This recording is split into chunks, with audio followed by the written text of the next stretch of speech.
నమస్తే అండి బోసుకుమరి. నా కేవల్ క్రియేషన్స్ అనేటువంటి ఛానల్ని చాలా సంవత్సరాల నుంచి కష్టపడి దాన్ని డెవలప్ చేశాను, దాన్ని హ్యాక్ చేశాను.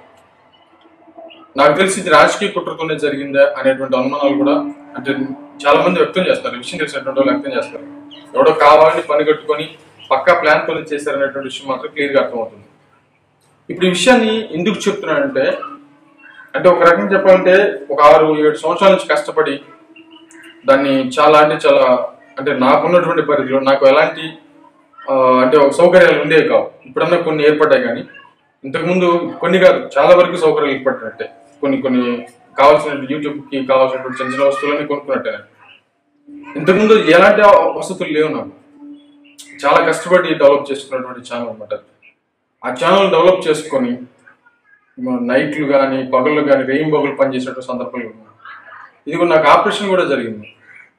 అంటే ఎక్కువగా సిస్టమ్ ముందు కూర్చొని పని చేసి ఈ మనకి మెడ మీద ఉండేటువంటి ఎముకలు కూడా వంపొచ్చేసి నరాన్ని ఒత్తేస్తాయి అనమాట. లెఫ్ట్ హ్యాండ్కి వెళ్ళేటువంటి నరాన్ని ఒత్తేసాయి.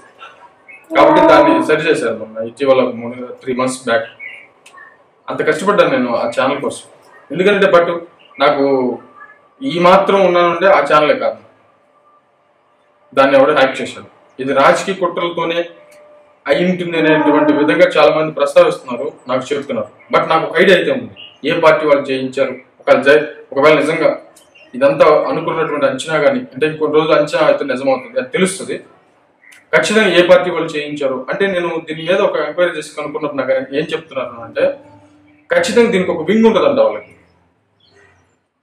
మామూలుగా ఇప్పుడు ఛానల్ పోయిందని ఇప్పుడు పోయి 19వ తారీఖు 17-18 తారీఖులో పోయింది, ఫిబ్రవరి. ఇప్పుడు అవుతుంది కదా, కనీసం దాదాపుగా 14-15 రోజులు అవుతుంది కదా. ఇప్పుడు ఈ వీడియో చేయడానికి కారణం ఏంటంటే ఇప్పుడు తెలుగుదేశం పార్టీకి జనసేన పార్టీకి ఖచ్చితంగా బలంగా సోషల్ మీడియా చాలా బలంగా ఉంది. వాళ్ళు ఇంకా బయటికి రాలేదు. ఎలక్షన్స్లో ఈ మొత్తం వింగ్సే విపరీతంగా పనిచేస్తాయి ఎలక్షన్స్లో. కాబట్టి సోషల్ మీడియాని దూరం చేయడం కోసం, ఈ పార్టీకి సంబంధించిన సోషల్ మీడియాని దూరం చేయడం కోసం ఎవరన్నా వాళ్ళకి ఏదైనా కొంత సపోర్ట్ చేసేలాగా మాట్లాడితే వాళ్ళందరి ఛానల్స్ టార్గెట్ చేసి వాళ్ళని లేపేయటం కోసం ఒక కొత్త టీం తయారు చేస్తున్నారు. High professional team.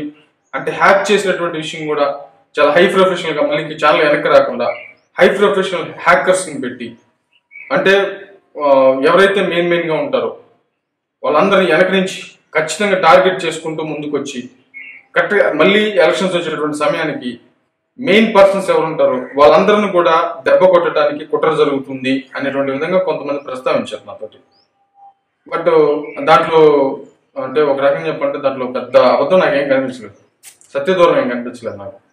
ఎందుకు నిజం కాకూడదు?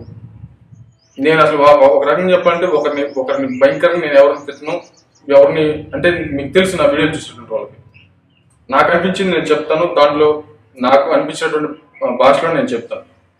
ఎవరిని నొప్పించేటువంటి ప్రయత్నం ఎప్పుడూ చేయలేదు. నా ఛానల్ ఎందుకు హ్యాక్ చేశారనేటువంటి విషయం మాత్రం తెలియదు. నాకే ఎందుకు భయపడాల్సినటువంటి పరిస్థితి వచ్చిందో తెలియదు. సరిపోని రీచ్. బట్ ఇప్పుడు ఫోర్స్ యువతరం అనేటువంటి ఛానల్ మళ్ళీ పెట్టుకున్నాను. మరి ఇది ముందుకు వెళ్తుంది. మళ్ళీ దీంట్లో 2 రోజుల నుంచి మళ్ళీ నేను వీడియోస్ పెట్టలేదు. ఎందుకంటే మళ్ళీ ఆ కేబుల్ క్రియేషన్స్ మళ్ళీ వెనక్కి ఏమైనా వస్తుందేమో అని చెప్పేసి దాని మీద వర్క్ చేస్తున్నటువంటి పరిస్థితి ఉన్నాయి. ఏమైనా ఒక హైలీ ప్రొఫెషనల్ హ్యాకర్స్ని తీసుకొని social media Telugu Desam Janasena social media పడబోతున్నారు అనేటువంటి విధంగా అయితే మాత్రం చాలా మంది అనుమానం వ్యక్తం చేస్తున్నారు. మరి ఏమైతే చూడాలి.